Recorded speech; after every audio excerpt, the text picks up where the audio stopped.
Hello दोस्तों, तो मेरी कहानी है नौकरानी बंद कमरे में क्या करती थी कि बाहर निकलते ही का भाग एक।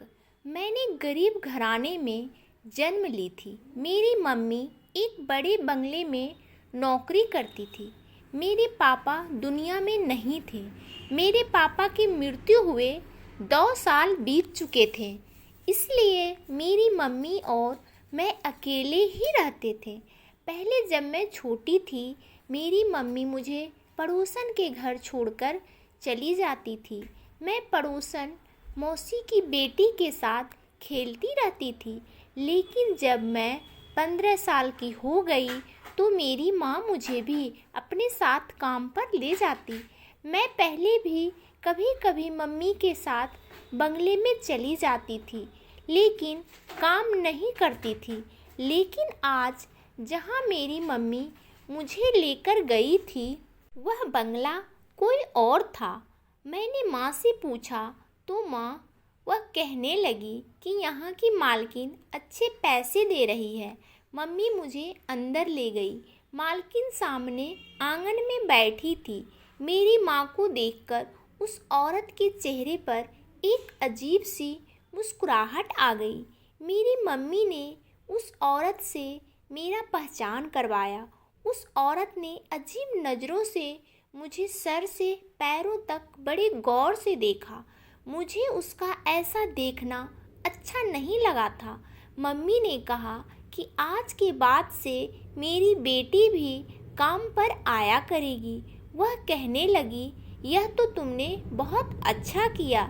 फिर मेरी मम्मी ने मुझे झाड़ू पकड़ाया और कहने लगी, तुम पूरे बंगले का झाड़ू पोछा लगाओ, इसके बाद किचन साफ कर देना, फिर मैं तुम्हें दूसरा काम बताती हूँ। यह कहकर मम्मी ने अपनी मालकिन की तरफ देखा और मालकिन ने मुस्कुराकर मेरी माँ को कमरे में जाने का इशारा किया। मेरी माँ मालकिन के साथ ही कमरे में चली गई और फिर कमरे का दरवाज़ा बंद हो गया। मैंने एक नज़र झाड़ू पर डाली और दूसरी इस बंगले पर, फिर गहरी सांस भरते हुए पूरे घर का झाड़ू लगाने लगी। मुझे कामकाज की आदत भी नहीं थी, इसलिए मुझे झाड़ू पोछा करने में पूरे 2 घंटे लग गए थे और मैं यही काम करके पूरी तरह से थक गई थी। फिर मैं किचन में आई तो पूरा किचन गंदा था। बहुत ज़्यादा बर्तन जमा था। देखकर मेरा रो देने को दिल चाह रहा था। मैंने यह सब काम अकेले कैसे कर सकती थी।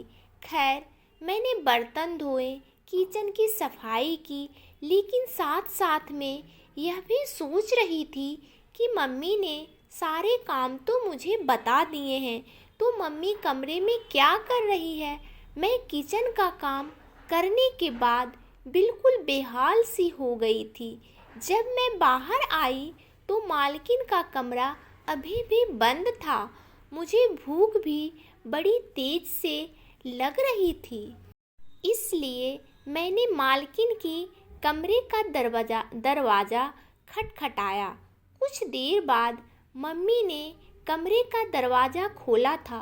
वह पूरी तरह पसीने से भीगी हुई थी। मुझसे कहने लगी कि तुम बाहर बैठो, मैं अभी आती हूँ। यह कहकर मेरी मम्मी ने दरवाज़ा बंद कर दिया और मेरी माँ के पास तो चादर भी न था। लेकिन जब 5 मिनट बाद वह कमरे से निकली तो वैसे ही चादर उनके सर पर लिपटी हुई थी, जैसे वह पहनकर कमरे में गई थी। बाहर आते ही उन्होंने तुरंत ही कमरा बंद कर दिया और मुझे अपने साथ लिए बंगले से बाहर निकल गई। मम्मी की आंखें सूजी हुई थी, जैसे कमरे से रोकर आई हो। मैं यह सोच रही थी कि मम्मी ने बंगले में कोई काम भी नहीं किया। वह तो पूरा दिन मालकिन के कमरे में रही थी। सारा काम तो मैंने ही किया था, लेकिन मेरी माँ को देखकर यही लग रहा था कि जैसे वह बहुत थकी हो। ना जाने ऐसा क्या काम किया होगा। मेरी माँ घर जाकर सबसे पहले अपने कमरे में चली गई और दरवाज़ा भी बंद कर लिया। मुझे बड़ी ज़ोर से भूख लग रही थी और खाने को भी कुछ नहीं था। आधे घंटे बाद मेरी माँ अपने कमरे से बाहर आई। मैंने उनसे कहा कि मुझे बहुत ज़्यादा भूख लग रही है। वह कहने लगी कि तुम जाकर पड़ोस से सब्जी ले आओ, मैं तुम्हारे लिए रोटी बना देती हूँ। मैं पड़ोसन से सब्जी ले आई और इतने देर में मम्मी मेरे लिए रोटी बना चुकी थी। रात को मम्मी ने मुर्गी का सालन बनाया जो मुझे बहुत पसंद था और मैंने खूब अच्छे से खाया। मेरी माँ ने मेरे लिए सुबह के लिए भी सालन रख लिया। कहने लगी कल आकर पकाना नहीं पड़ेगा, मैं काम पर जाने से पहले ही रोटियां बनाकर रख दूंगी। मैंने कहा मम्मी मैं कल तुम्हारे साथ काम पर नहीं जाऊंगी, बहुत बड़ा घर है, मैं वहाँ काम नहीं कर सकती। मेरी माँ कहने लगी अब तुम बड़ी हो गई हो, इसलिए अभी से काम की आदत डालो। महंगाई दिन ब दिन बढ़ती जा रही है, ऐसे में मैं अकेली घर का खर्चा नहीं उठा सकती। मम्मी की मजबूरी सुनकर मैं चुप हो गई थी, लेकिन अब तो रोज का यही काम था। मम्मी अपनी मालकिन के साथ कमरे के अंदर चली जाती और मैं सारा काम करती। मुझे वहाँ पर गुस्सा भी आने लगा था और हैरानी इस बात पर होती थी कि मम्मी जब कमरे से बाहर आती तो पसीने से भीगी होती, इसकी आंखें रेड होती और थकी थकी सी होती। एक बार मैंने माँ से कह दिया कि मम्मी आप तो कोई काम भी नहीं करती, देखने में ऐसी थकी हुई लगती हो जैसे सारे घर का काम तुमने ही किया हो। वह कहने लगी कि मैं कौन सा आराम करती हूँ, मेरा काम तो। यह कहकर वह चुप सी हो गई। फिर एक लंबी सांस भरकर बोली गरीबी एक बहुत बड़ी मुसीबत है, जिस घर को लग जाए उसे बर्बाद कर देती है। मैं यही सोचती कि पता नहीं मम्मी इतनी मुश्किल मुश्किल बातें कहाँ से सीखी है। मेरी माँ बहुत खूबसूरत थी, लेकिन मम्मी वह हर चीज़ मुझे खिलाती जिसकी मैं ख्वाहिश करती थी। हम लोग इस महंगाई के दौर में बकरे का मीट खाते थे। जब मैं मम्मी से पूछती माँ तुम क्यों इतना महंगा मीट खरीद रही हो, तो वह कहने लगती तुम भी तो मेरे साथ इतनी मेहनत करके कमाने लगी हो, तुम्हें अच्छा खाने पीने की ज़रूरत है। मम्मी कभी भी खुद अच्छा खाना नहीं खाती थी, मुझे पेट भरकर भुना हुआ मीट खिलाती और खुद बचा हुआ खाना खाती। कभी कभी मैं सोचती थी कैसी महंगाई है जो मेरी माँ के लिए तो है लेकिन मेरे लिए नहीं है। मेरी माँ की खूबसूरती अब फीकी पड़ने लगी थी। एक दिन जो कुछ मेरी आँखों ने देखा मुझे अपनी आँख पर यकीन करना मुश्किल था। मेरी माँ अक्सर अपने कमरे की अलमारी लॉक रखती थी, मुझे भी मना करती कि मेरी अलमारी को हाथ मत लगाना, लेकिन आज वो बहुत जल्दी में थी। मैं बड़ी हो रही थी, इसलिए मम्मी मुझसे कहने लगी कि तुम अब चादर ओढ़ कर जाया करो। मैं मम्मी की अलमारी से अपने लिए चादर निकालने लगी तो वहाँ कपड़ों के नीचे से मैं एक ऐसी चीज़ देखी कि मेरा दिल ही धड़कना भूल गया। मेरी माँ मुझे बाहर पुकार रही थी। मैंने चादर ली और कमरे से बाहर आ गई। मम्मी आज फिर से उस मालकिन के कमरे में थी।